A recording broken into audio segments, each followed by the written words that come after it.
Tablet yang nipis, skrin yang besar dan boleh buat kerja macam dekat PC kan? Inilah first impression saya untuk Infinix Expect Edge. Jom kita unboxing dulu. So, nampak kotak dia pun cantik. Kita akan tapat sekali dengan stylus pen dan juga keyboard dia. Infinix Expect Edge. So, dalam kotak akan tapat sekali dengan dia punya documentation dan dia punya SIM ejector. Dapat sekali juga dengan adapter dan kabel dia. First time pegang dia, rasa macam ringan saja walaupun dia besar, tapi dia solid dan rasa premium.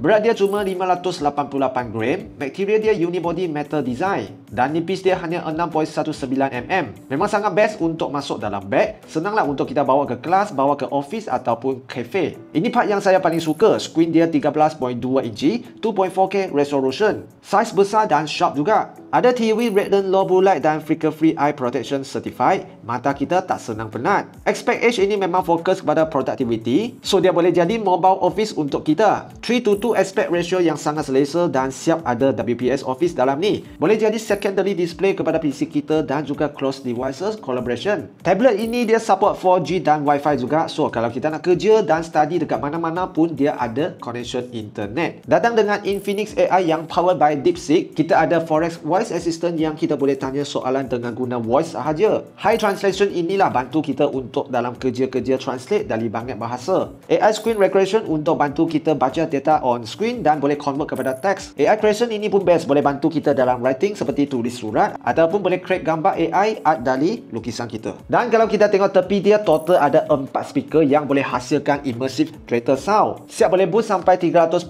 volume untuk movie, memang best. So kalau korang student ataupun yang professional yang perlukan tablet yang besar dan ada productivity yang boleh macam PC level, Infinix Expect Edge ini boleh masuk dalam list korang. So, sampai sini dulu untuk video unboxing kali ini. Jangan lupa follow Infinix Malaysia dan stay tuned for the product launch. Kalau ada soalan, komen di ruang komen.